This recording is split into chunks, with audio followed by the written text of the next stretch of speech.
to say hello and welcome to the San Diego ATD Get Good with Articulate Storyline Workshop. My name is John Morley. I'm an instructional designer and an external consultant. So if I can help you on a project, my contact information, email is going into the chat window. Now, for a quick word from our sponsors, ATD San Diego chapter has a live meet. If you remember live meetings, here's one coming up here, making the jump to consultant with Tara Lynn Rose.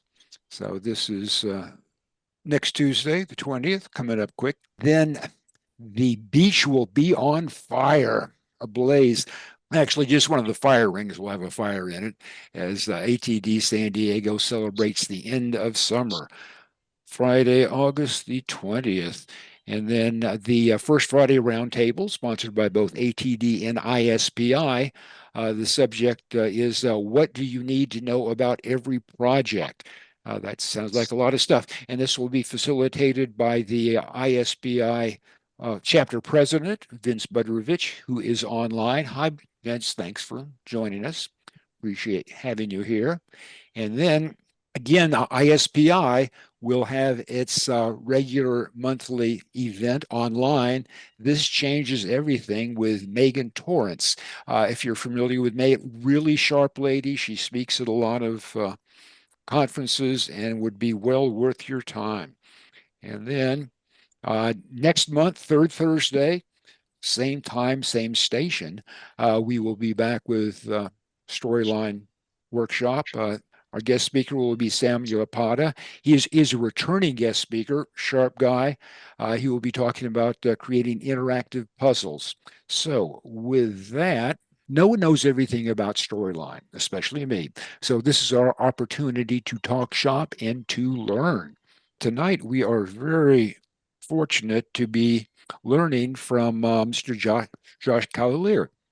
Over the past 30 years, Josh has been creating learning solutions for corporations, government agencies, colleges, and he's recently back from Saudi Arabia, where he was consulting with the Financial Academy over there. Josh has a popular YouTube channel, weekly live show by the name of Brain Power, where he teaches you how to use generative AI step by step, which is sure the best way to do it. He has applied his expertise in learning and development to the application of Chat GPT and other generative AI frameworks for human performance.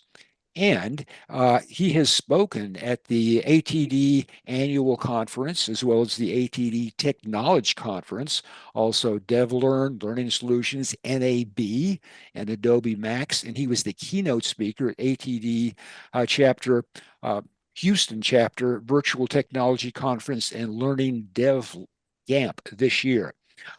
So he gets around. So we are very fortunate to have Josh right here, right now. So, Josh, you are on. John. I think that is the first time I ever had an intro with a storyline application. How appropriate with the storyline special interest group. Good evening, everybody.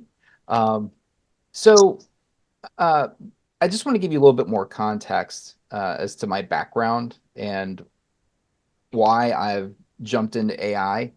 Um, so, I got started in e-learning about 30 years ago, and um, have been in L&D since then. And throughout that whole entire time, I have been just wrapped up in education technology, whether it be some of the first e-learning development tools going back to authorware and tools like that. And I had my own training business for 25 years, one of the top Adobe authorized training partners in the US. In that capacity, I would go into L&D departments and spin up tech. So LMSs, LXPs, a lot of Captivate, a lot of storyline training. Got back into corporate about 3 years ago and worked for a $5 billion supply chain company during the COVID years. And then AI showed up. And I knew that it was definitely an inflection point. And it's hard to believe that we are actually coming up this November will be 2 years with the release of Chat GPT. And I knew when I Uh, got involved with the tool early on that it was going to radically change the way that we at least think about the way we do work. And so this evening, what I want to do is hopefully fill some gaps for you and answer all your questions. What I absolutely love is that this is a small group because earlier today I was doing an AI intensive for ATD National and there was 400 people in the room. And so you can't answer everyone's questions, and because this is such a small group, I want to make sure that you take the time and the opportunity to ask me whatever questions you want. And I love that mostly everyone's video is on. And why don't we just keep it that way? I love seeing faces and I love hearing voices along the way. So with that, I'm giving you full carte blanche to stop me and ask me questions as I go through this information. Also, I love hands-on. Like, I just don't like talking. I like doing things. So what I'm going to do is give you a Word document that you can download. It's going to be in chat, and uh, that is going to be our prompts that we're going to go through this evening. So I bet you weren't ready for that. You thought you're gonna sit back and listen to me talk for an hour. No, Oh, I'm kidding. you are most generous to provide this. Thanks. Oh yeah. So uh, what I want to do is again get an idea of where you're at with AI. Is anybody here like have never used Chat GPT before or any kind of large language model? Anybody in that? Everybody has. Okay, that's good. All right. Who is like often running with structured prompts or prompt libraries, and you're on the other end of the spectrum, like even looking at automations or agents? Is anyone there? Okay, you're storing your prompts, and that's a good start. Okay, I kind of get an idea of who's in the room then. Excellent. So what I want to do, I'm going to go ahead and start by just going through and just talking about the technology, just to make just the level set, make sure that we're all on the same page as far as how this technology works. So with that, let me just go ahead and share my screen. So I'm gonna talk about something called a free form prompt. We're gonna look at structured prompts and advanced prompt crafting if we have time. Just depends upon how many questions I get as I go through this. So, large language models, very interesting. I personally have been following AI for about 6 years, and it was kind of like it definitely had nothing to do with large language models. Prior to talking about AI, I spent about 5 years speaking about educational video, specifically micro video. And as part of some of those conversations or presentations I would do, I was very interested in vision technology because I thought artificial intelligence, specifically vision technology, was going to help with video editing. We haven't even gotten there yet. I really wish it would. It's getting better. So I've had AI on the radar, but then when large language models, uh, they've been around for a while, but getting access to them in November of 2022, um, I didn't know how they worked. And I dug in deep, watched massive amounts of YouTube videos because I was like, I have to figure this out. This is not a Google search. How are these things working? Right. And so I want to just take a moment to demystify it for you because I believe when you like understand how a large language model works, or a diffusion model, or GANs for images, or anything like that, that gives you agency. And this technology is very different than what we've seen in the past as far as technology revolutions with the personal computer, internet, and mobile phone, because this impacts knowledge workers. This impacts you. And, so this is a conversation between, or I'm sorry, a relationship between you and technology, right? Very much so. And so with that, I truly do believe like you need to understand how these technologies work so that you can make informed decisions, um, not just about using the tools, but about your career. right? Kind of heavy, but it's very true because there's going to be certain points when you'll need to make a decision how far you want to take your education and your personal journey with this technology. All right. So, with that, um, large language models work off of a tremendous amount of data, specifically text-based data, could also be images and other forms of media, programming code, things like that. And what's been found in the industry is that as the data set continues to increase, that the capabilities of the models also increase, right? So a chat GPT or GPT 4.0 model has a trillion or potentially 2 trillion parameters or words in the model. Now, for safety reasons, they got to train these models. And so through human training, this prohibits bad prompts like I want to know how to build a pipe bomb or something like that, right? So we don't want that type of activity. So human training is incredibly important.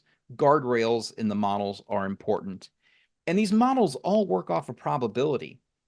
When you're chatting in Chat GPT and you get a result coming back, it is not coming from a database where there's blocks of text. This is one word at a time. Think about when you use your phone to text and you're texting somebody and that auto complete comes on, right? Sometimes it's a friend, sometimes it's a foe. Well, that's natural language processing. And ChatGPT, Gemini, Anthropic Claude, all these models, they work about the same way. It is an autocomplete based upon probability, one word at a time. So it's kind of like this. I built a, um, so you guys are on the West Coast, right? So Price is Right. Who remembers Plinko? Well, in my Plinko demonstration here, if I had a sentence, as I crossed the street, I noticed from out of nowhere a huge. What would Chat GPT to answer or put that next word out there? Well, again, it's all based on probability. It could be a huge dog, huge black something, huge rain, bird, and it goes one word at a time, word after word after word. It's really crazy. I can't even believe that it works, honestly, the way that it does. So you have this massive autocomplete that's happening, all based upon probability. And so let's go ahead and let's try this. If you would, if you can multitask, go ahead and open up Chat GPT, Copilot, Gemini, Claude, whatever you got, and just type in Mary had a little and run that prompt. Let's see what happens. All right, so I'm going to go into Chat GPT, and I'm going to be using the GPT 4.0 model, and I'm just going to type in Mary had a little, run it. And so the high probability next word is lamb. Did everybody get lamb? Yeah, most Uh, everybody got lamb. yes, I got a lamb. Thank you. Thanks. And so that's a high probability result. But depending upon how we prompt, depending upon other factors, there's one factor called temperature, where you can increase or decrease the creativity or the words that can come back. So, our expectation is that Mary had a little lamb, but there is an outside shot that Mary also had a little red Corvette. How would that even come up? Well, based upon a Plinko chip drop, there's an outside shot that Mary had a little, the word little would come up. And then based upon probability, the other words would follow. It's pretty wild. Yeah, a So little red Corvette is common enough. right? Well, if the training data set was heavily influenced by Prince, Mary may have a little red Corvette. So high impact attributes of a prompt. When you're prompting, the words that you choose influence the results coming back. So you got to be really critical about each and every word that you use in a prompt. These language models also are impacted by human psychology. It really helps the model when you give examples. So, for instance, if you're writing a learning objective, multiple choice questions, even an e learning storyboard, if you can give the model an example of the output, it will hone in or increase the probability of additional learning objectives or additional multiple choice questions following the framework or structure that you use. So, again, the words that you choose, ultra critical.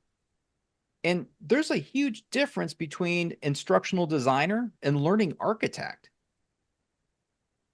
Now, I know that throughout my career, at certain times, I have mentioned or have referenced learning architect. And I think that role came into being, once more responsibilities were slapped on top of instructional designers. And maybe they wanted a different title, but it's out there, right? Not only that, but today we have all kinds of different roles that are within an L&D function.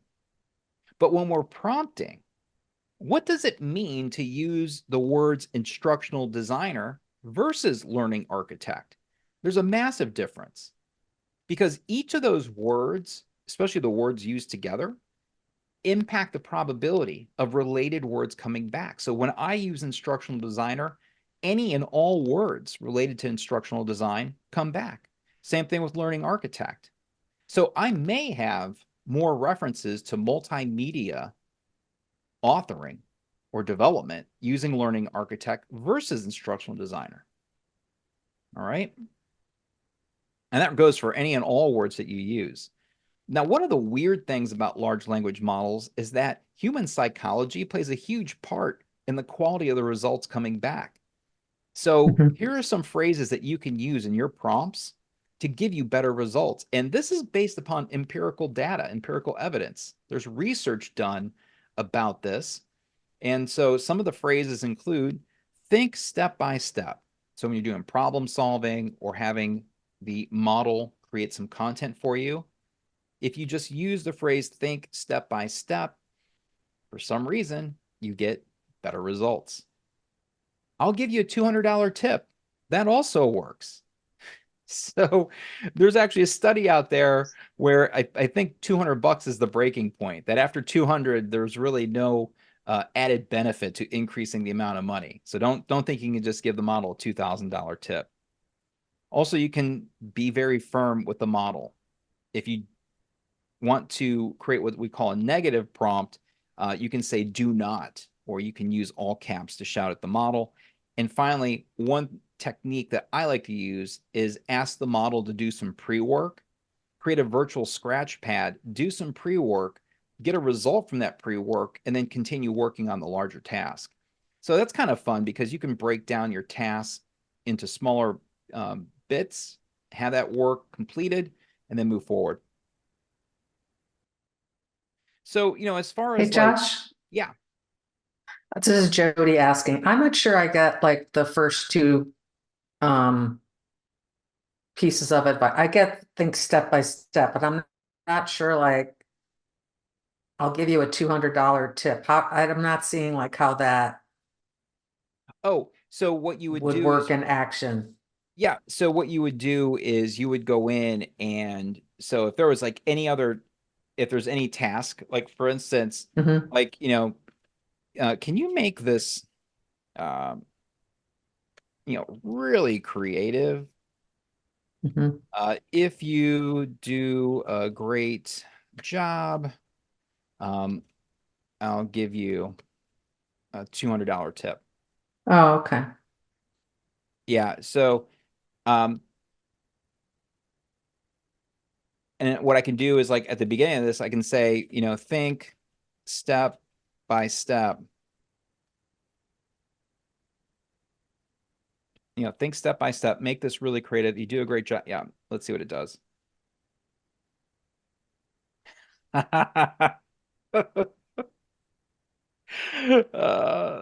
of this is pretty wild. So it's thinking first, okay, let's reimagine Mary. All right, the land's Mm-hmm. having a transformation. Let's set the scene.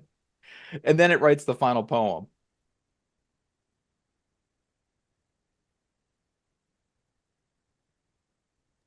I like the hidden door. Yeah, right?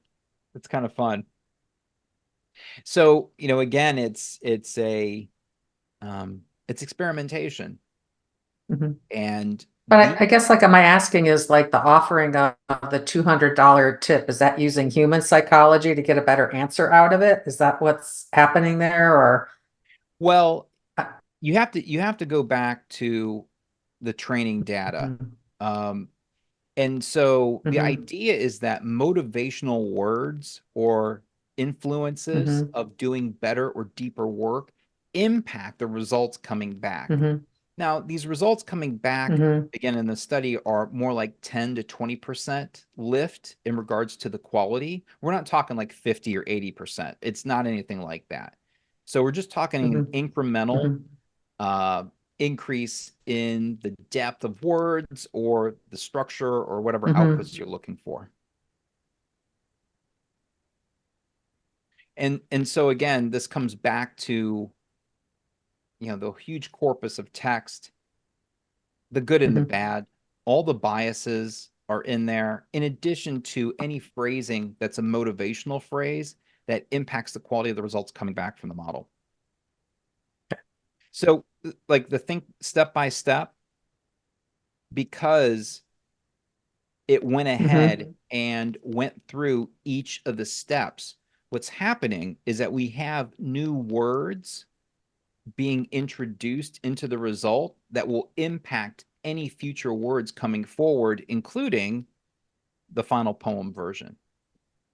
So Okay. just by going in and doing that pre-work or thinking step by step, it's introducing what seems to be creative, but it's just based upon probability. These additional words in here describing the steps and then leveraging those concepts or Mhm. words in there in this final output. All right. Does that help? Thank you. Sure. Yeah, My yeah, pleasure. yeah. When you give the model examples, uh, it helps tremendously with logic because a large language model, it has no like system 2 function. It can't reason, it has no logic, and you have to simulate it in the model. One of the easiest tests that you can give a model is to go ahead and ask it the question, which is a larger number? Is it 9.9 or 9.11? And language models, at least the earlier ones like GPT 3.5, would completely mess this up. It would think that 9.11 was the larger number because of the 2 decimal points, right? And so now the latest models seem to get this easy question complete because it's a language model. It doesn't necessarily do math or do math well. But as the data sets increase, as the engineering increases in quality, we seem to be getting better math capabilities within these models. Uh, Giving the model an existing framework, for instance, like a learning objective. If you like one framework of a learning objective is a SMART format, specific, measurable, so on. So anytime that you can give the model a nudge as far as an existing framework, it's awesome. You get really good results. So let's talk about prompting. Uh, so I'm going to talk about 2 different types of prompting this evening. One's a free-form prompt. The other one is a structured prompt. Free-form over on the left-hand side. It's just like you're talking to the model, like just having a conversation. But Mhm. I'm going to go ahead and give you a few rules to follow that you're going to get better results to come back. Now, the example over on the right-hand side, the structured prompt, is more statements than sentences. And this is definitely under the category of less is more. because what we're doing there is going in and using a well-defined structure. We're using statements, which removes transitional words and sentences. So you have, again, very focused attributes throughout your whole entire prompt. And don't worry about the code. That's JSON code. You won't have to be a programmer here this evening to do a structured prompt, because I'm going to give you a different format that works just as well. Okay, let's talk about this free-form prompt. Now, for many of us, when we are working with ChatGPT for the first time, we may come in here and just say, hey, can you go ahead and write 10 learning objectives on how to cook a smoked potato salad. So how to cook a smoked potato salad is one of my control statements when I work with language models, like one of the very first prompts that I use when a new model comes out. So, this prompt that I just keyed in here, it will do it.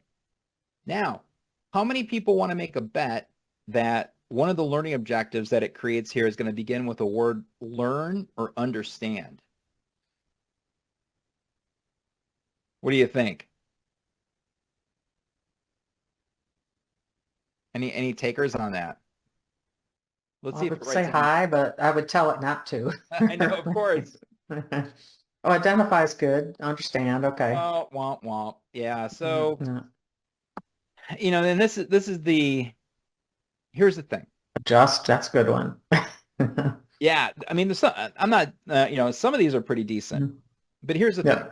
is that when you are vague, learning objectives have been poorly written for a long time, right? So there are good learning objectives Yeah. and there are poor learning objectives. Unfortunately, the poor learning objectives got lumped in with the good ones. So just because you say you want a learning objective doesn't mean it understands the correct format for a learning objective, right? So we want to go ahead and give it more information. So the first thing we're going to go ahead and give the model is a role. We want the model to act like the professional doing the work. You have to think of the large language model as your intern, and they're just learning about the task. What information would you give your intern about creating a learning objective? They've never done it before. Yeah. So the first thing here, act like an instructional designer. Again, by leveraging a role, you're using the words of the profession, and any and all related words based upon that profession now come into play. It increases the probability of any and all words based on instructional design to come back in the result. The task, got to be clear. What are you trying to accomplish, right? In this case, create a list of learning objectives to cook a smoked potato salad. Finally, the instructions. What other details can you give the model about structures, frameworks, standard operating procedures, output formats that will guide the model to giving you exactly what you want? In this case, learning objectives contain a goal, behavior, criteria, and conditions, or you can use the SMART format, whatever you like. Well, let's go ahead and give it a try here. Back over in that document that I just gave you. If I can find it here.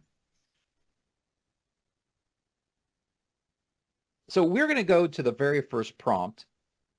And so now you may have to toggle back and forth between me and ChatGPT and or whatever language model you're using and the document.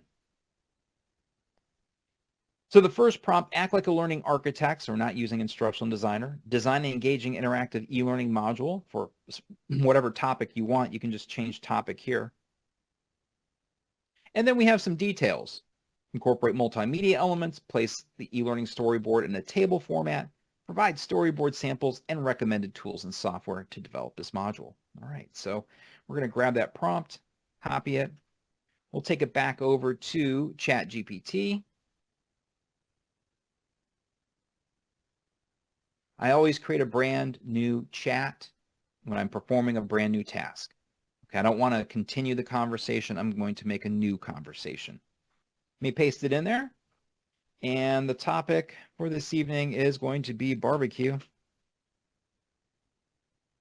I'm just going to run it.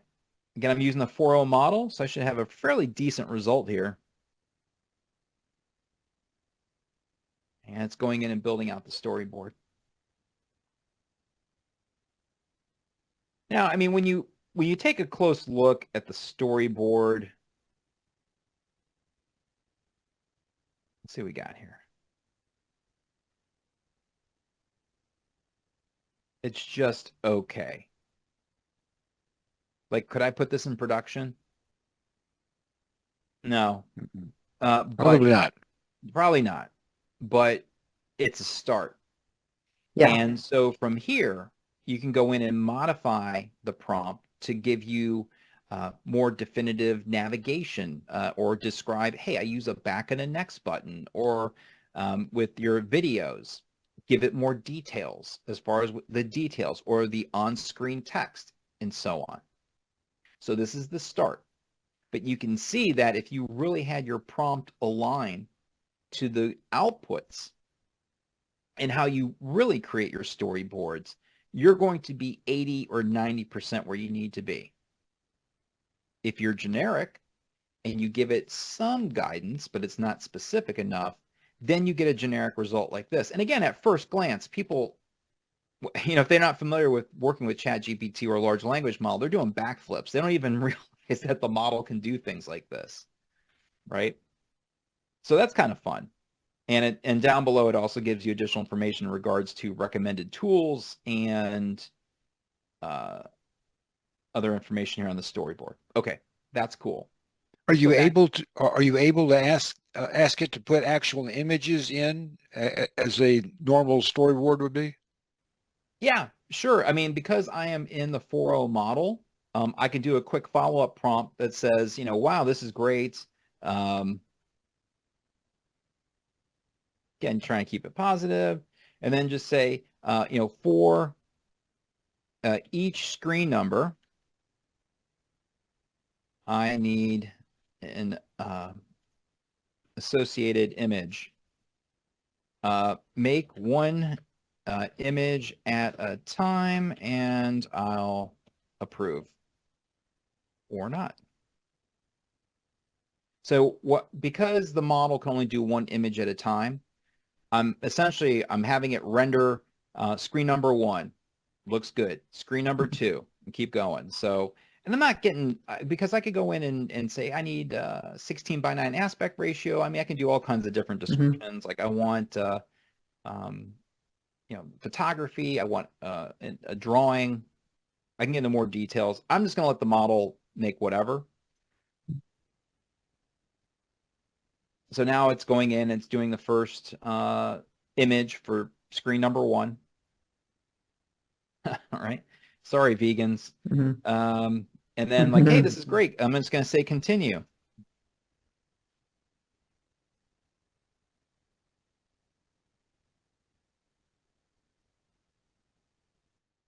Now, Josh, while it's generating, if you wanted to, this is Jody again. So could you, oh, that's cool. Could you, in your prompting, could you say for this juncture, and all the visuals I want isolated, white background, square, like the more you give it about your expectations, so you get like, it looks like a set, then you get 16 that kind of look like they go together. Yeah. And Jody, what's happening in the background, like if I like, oh, this is a cool look, cool feel, spelling is off. Yeah. But what you do is you click a little bit. on the image, and then you go to this information about the prompt. This is the prompt that's being used. So it's writing a prompt in the background to make the image. Right? Had no idea that was there. Yeah. Thank you for showing that. Sure. And you see, so where are we at here? The map has a rustic design with a wood texture background and earthy tones. I would use that same description for the remainder of my images, or have it render again with that description. Right? Okay. Yeah. Same thing with this. This has some type of description. Detailed image. Yeah, it doesn't really, again, it's kind of like a photograph. ish, Hmm. Hmm. but not quite. It's very stylized, but it doesn't have any Yeah. description in there. So again, you're just like anything else. If you're vague with the image description, Hmm. you get vague images. You get kind of a nondescript style sometimes. So, Okay. yep. And could I ask you one? I'm sorry if everyone thinks Go I'm ahead. hogging your time or questions, but I noticed like as you were generating, you were polite, and I was thinking back to your prompt. I'll give you $200 if you do a good job on this. Yeah, I I don't happen know. when I write prompts, I write the way I talk, so I always ask, could you please? And so it sounds like you've incorporated, or that's a good, something good to incorporate. So like, or like, Yeah, I don't know. I just would you, just the way you type or the way your head is working or, He yeah. wrote, wow, wow is very encouraging. Well, yeah, that you was know good. what it That's like, is, yeah, that's honestly. good positive feedback. It's and just because I'm Hmm. staying positive throughout the day because I'm working with the model, it just makes me feel Hmm. better, I guess. I don't know. Hmm. I think it works on my head too as much as it works with the model over here. All Um, right, so I'm glad you said that because I really feel like I'm collaborating with somebody, which I know is not exactly right, but oh it does no. help me like to say, could you please imagine like, like I'm polite when I prompt. So okay, I Yeah. was just curious. Thank you. Yeah. You know, it's funny because, when I go and I teach a lot of people on this technology, um, individuals will go and describe Chat GPT or these other models as a person. Like I'm talking to Mm-hmm. him. Mm-hmm. You can't even go there with that. Mm-hmm. Like you can't Mm-hmm. even compare the computer brain to a human brain. And actually, Mm-hmm. artificial intelligence is really a bad name for it. Mm-hmm. Bad Mm-hmm. marketing. Um, it is a software program Yeah. and it's doing massive autocorrect. It's doing Mm-hmm. massive text probability, and that's all that it's doing. It just what's funny though is that we get fooled because it Mm-hmm. seems like and it feels like it's a human, but it's not. It is replicating speech, it's replicating emotions, it's replicating patterns of thought that exist that were created by human, and it's just like Mm-hmm. spitting it back.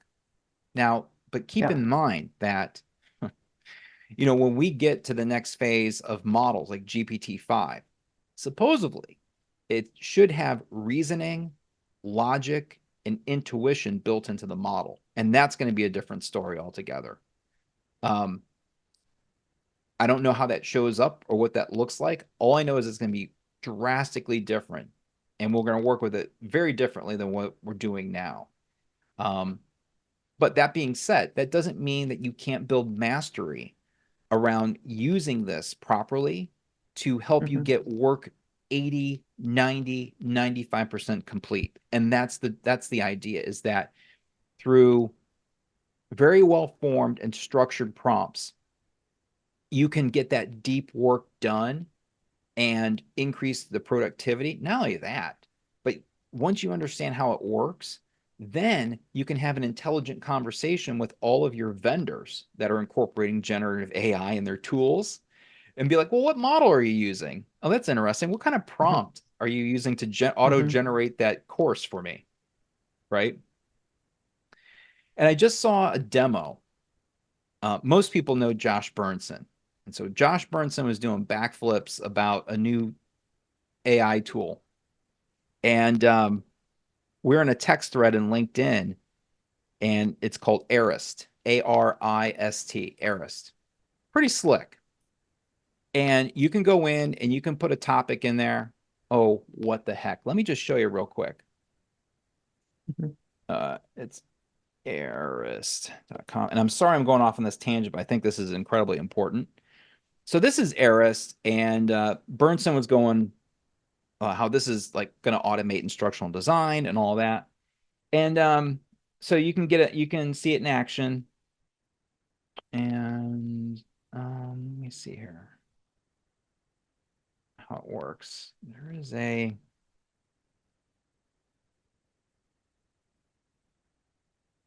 hmm,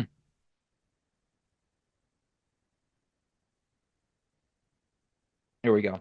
You have to click on the Eris creator up top, and you can go ahead and start entering information here. Now, all it's doing is you put the information in and it hits the either Chat GPT, GPT-4, some language model in the background. I don't know what they're using.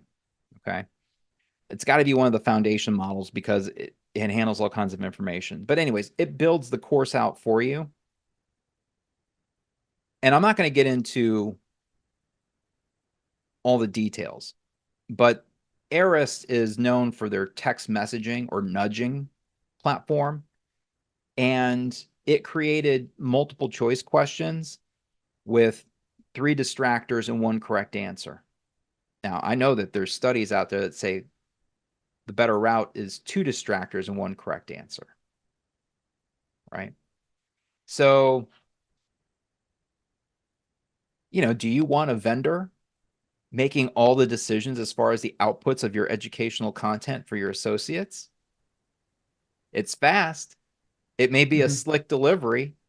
It may be consumed, but is it going to move the needle, right? And do you have control over the outputs that these AI systems are creating? And so you've got to work through that and be pragmatic about it. Otherwise, you could be in a very precarious situation if you purchase a system, you cannot make changes to what the AI is generating, and now you're stuck, right? Probably making edits to content that should be automated. And so this back and forth is going to happen for a few years until some of these bumps get smoothed out. Right. So another technique here, prompt sequence.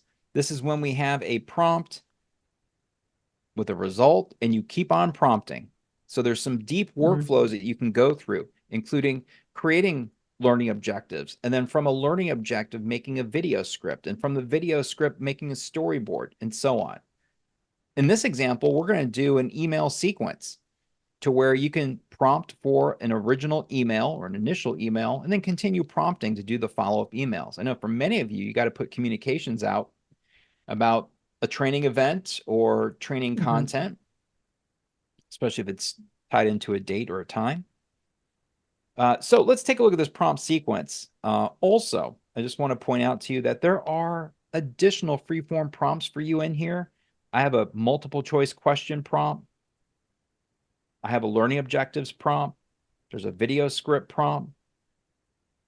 A prompt to create a 2-day workshop. I love this one. This is a good one because it shows you how to build a table down here. So you can go ahead and try those on your own. But let's talk about this prompt sequence.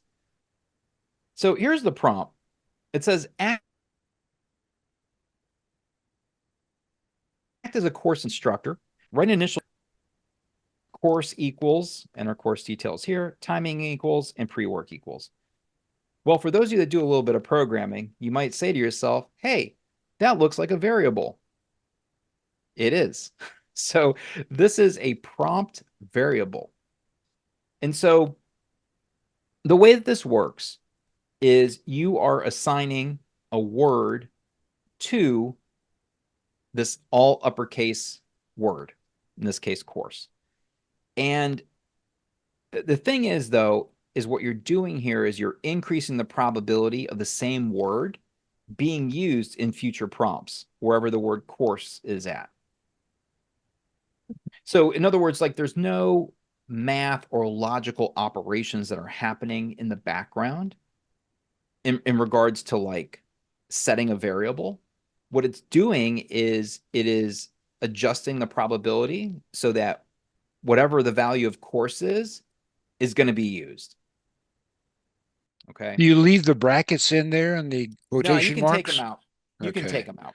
Yep. So Those are so just so placeholders. course would equal learning to drive without any You got it. quotation marks around it. Okay, Yeah. thank you. Let's give it a whirl, huh? So I'm going to copy that prompt. We'll go back over to ChatGPT. I'll make a brand new chat. We'll paste that in there. And so again, my course is going to be barbecue. The timing is going to be Saturday.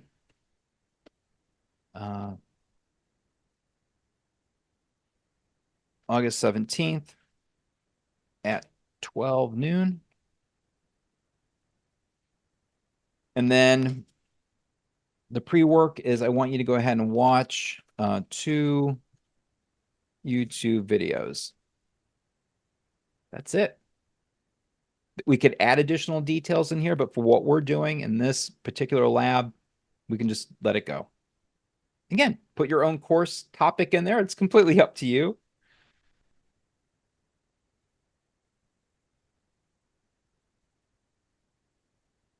It's interesting, some of the details it puts in there. Mine said, please be on time as we have a packed schedule. Don't be late. Or if you're Jody, come early. Right? So, okay, this is great because now we have all of these words, because the words that you use in the prompt, the words that come back as a result have a direct impact on the probability of future results. So when we go back to our file here, the next prompt is write a reminder email to a student with timing and pre-work. Perfect. So you go back over to ChatGPT, you continue the conversation, put prompt number 2 in there, run it, and now you got the reminder email. So it's just building on what you Exactly. created before that. Yep. And we do the same thing when we have a learning objective. You get your learning objectives, you prompt again, say, hey, create a video script from learning objective number 2. Get the video script, and maybe you're like, hey, I need a production schedule for this, or what's the cost of this? Or I mean, you can keep going on and on with the video script. Did it suggest a specific video to watch? I didn't catch that. No, it will not do that. Okay. It may give you a hyperlink, but it won't go to that video. Now, you can give it actual links to use. You can also have it Could you say for like go to a barbecue video and the style of Bobby Flay or something or like that, or is that like a violation? it Or won't, it won't it won't do that. Okay. scan the internet like that. You have to be specific as far as the referenced videos or URLs. Yeah. Yeah. I'm assuming you could probably ask to give me a list of 10 YouTube videos on basic barbecue technique. Could you do that? You can, but it's not going to scan the web for that. It's still going to go ahead and make up the URLs. But what's interesting, John, is that you can go and use a different AI like Perplexity.ai. And Perplexity is very interesting because it's like the best of a Google search with AI. And if I come in here and say, like, I need, 10 videos on how to barbecue, and I run it, I should have hit pro. Right here, do you see the sources up here? So I get the 10 videos with at least I get 5 with actual URLs here. Okay. So again, Perplexity is the best of like a Google search and a large language model. I love it because when I'm doing citations or I'm doing like that kind of deep research where I need references to articles, empirical evidence, videos, whatever the case may be, I'm coming here. Like I'm not relying on ChatGPT, maybe Gemini. I mean, it's a Google product, so we'll see where the citations go with that. But Perplexity by far is used by most professionals that are doing research, but want to leverage that, that AI aspect of it. Yeah, right. Joshua, we're getting into the last few minutes of the hour here. I'm Oh happy to, no. and Oh no. and it's late on the Atlantic coast. I'll put in the chat, here are the slides. There you Okay. go. Yeah, because I'm not going to get to everything. So let me go ahead and talk about a structured prompt, and I'm just going to like get to it. So there is a format that I use By the way, when you have time, especially my old text-based game fans, I know you're there, Zork and all that. Back in the 70s, right? We had those text-based games on the first PCs. Um, Yeah. yeah, that's what this is. So you can run that prompt, the space adventure game. It looks just like this. Wow. And if you take that from the curly brace down to the curly brace and run it, you'll get a space game. But that is a structured prompt. There's a lot happening there, but it's statements, right? Well, this is somewhat difficult to read, but if you're a programmer, programmers love the JSON format. So, but what you can do is simplify it. And here we have task, role, audience, create, intent to create a virtual Mhm. course outline. Now that is called, let's keep going here, Tracy. Task, role, audience, create, intent. It's one of many frameworks that have been used by people designing prompts for the last couple of years. It's a very popular framework because when you're doing knowledge-based work, for the most part, you can leverage this to do incredibly deep work. And it builds off of that freeform prompt where we had the role, we had the task, and we had the details. Well, this gets a little bit more, involved because now we're dealing with the task, the role, the audience. Who are we targeting? Is it fifth graders? Is it college students? Is it PhDs? Create. What are we building?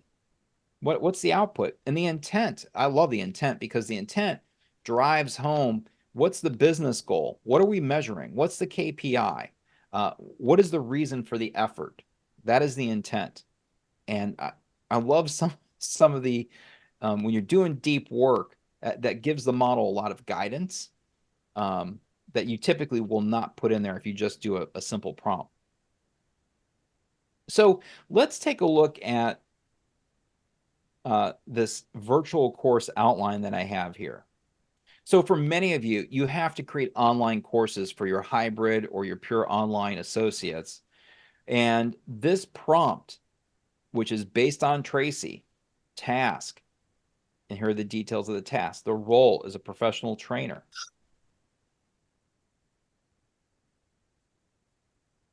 And the details about the trainer. The audience are working professionals, details about the audience. Create an online virtual course, details about that. And then intent, provide a course on whatever topic. We should cover these subtopics. Should be 3 hours long, and so on. So, you fill in the blanks here. What I like is that you can also indicate what platform are we on. Are we on Zoom, WebEx, Microsoft Teams? And when you do that, it understands what interaction types are there. I'm going to take it one step further. Back up on roll where it says professional trainer. I can go over to my bookshelf. I have a green screen thing going. And coming off the bookshelf is this book. Can't see it by my face. There we go. It's from Miss Cassie Labore. It's an ATD Press book. Engage, Interact. So this is from Cassie Labore and Tom Stone. And what's interesting is I was actually talking to Cassie about this earlier, that she's in the model. Like her work in that book is in GPT-4o. And so if I come in and I change this and say the role is professional virtual trainer, Cassie Labore, and then ask it to go ahead and leverage some of the 75 or 50 exciting interaction types that she has in here that goes beyond a whiteboard and a poll.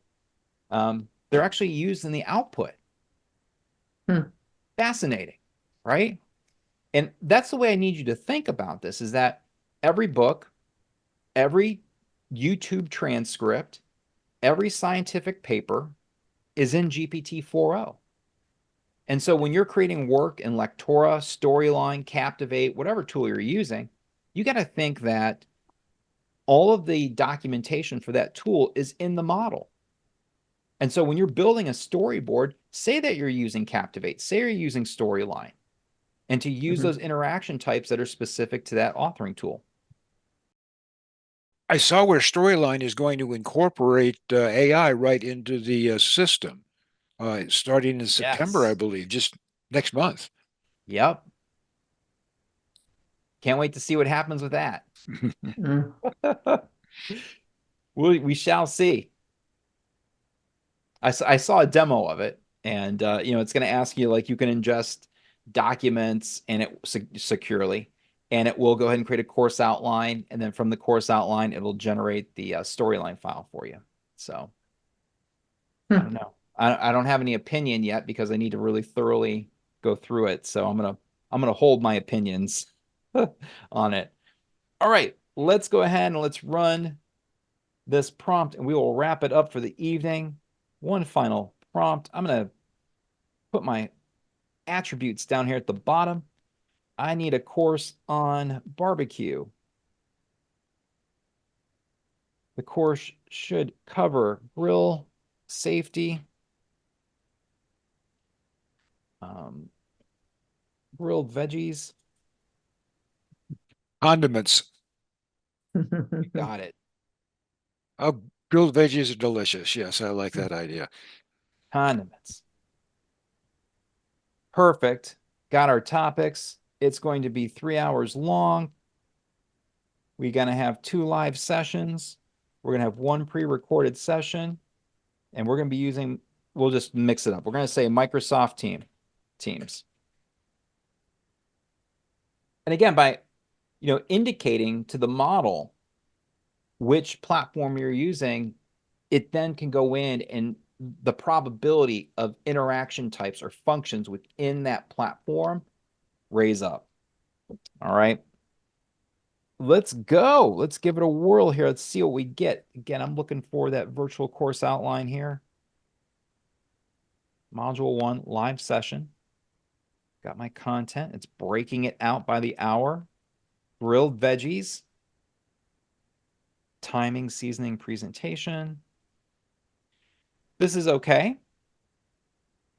Now, one other thing to think about. When you get this type of output, it is really easy to go back to the model and say, I need way, way more details for module 1. Simple follow-up prompt. Okay, I need way more details for module 1. And it's going to go ahead and start really breaking down each section. Once it breaks down each section, you can then say, hey, this is great. I now need a PowerPoint deck for module 1. And then it can build the slides out for you. Now, Right? would that be in a PowerPoint file or just the Yeah. images that you have to copy and paste? Yeah. So what you can do is say, I need PowerPoint slides for module 1. Sorry, my keying is really bad.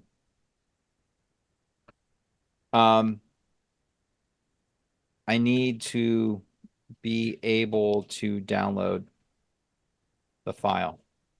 We'll see what happens. Once you do file creation in ChatGPT, it uses Python scripts in the background. So we'll see programmatically if it, yeah, that's kicking in.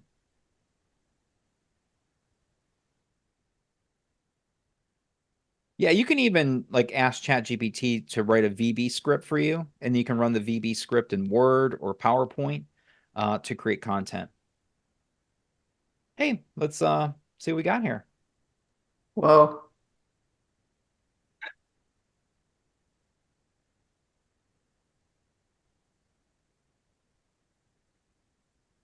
Ta-da! Wow, I didn't know it could do that. Wow. That is amazing. Yeah. Right? Not That, impressed by the screen dress, but certainly got the words in there. Well, then you can just go ahead and you change the format. You add your corporate template to this, and you're off and running. Yeah. Wow. And this is great for individuals that don't have Microsoft Copilot, right? Mhm. Because with Copilot, you can prompt inside PowerPoint and get similar type output.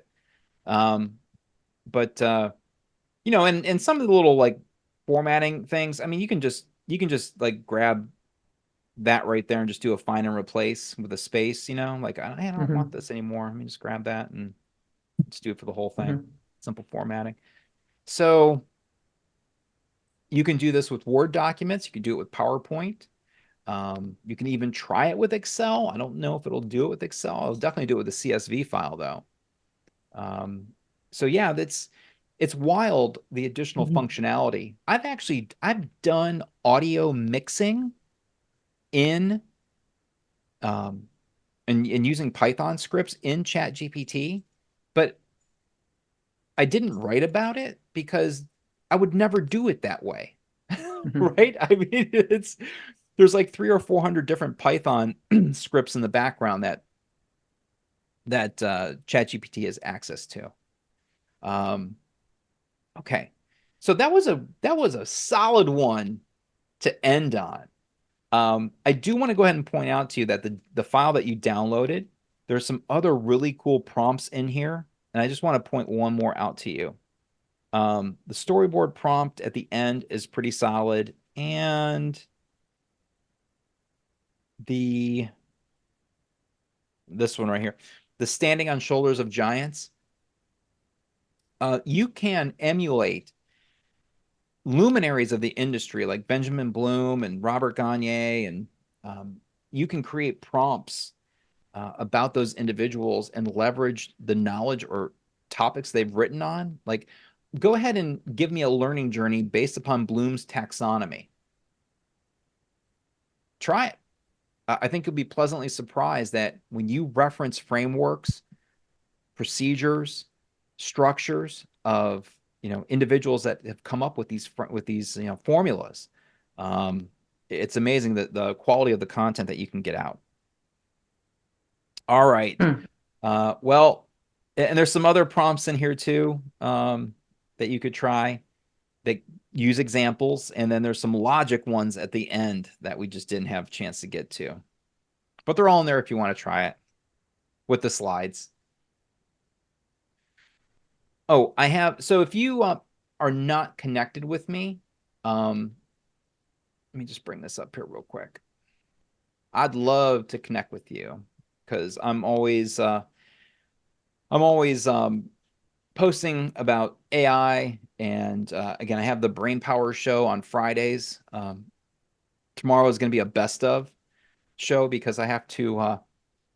School's back in session, and my wife is loading her brand new classroom up at her new school. So I'm part of that Mhm. effort, and so I'm not doing a live show Okay. tomorrow, but I'm replaying one of the top episodes. And if you follow me on LinkedIn, then you get notifications of Brain Power shows, and I'll be picking up the live shows next week, going right into the fall season with the whole new series of shows.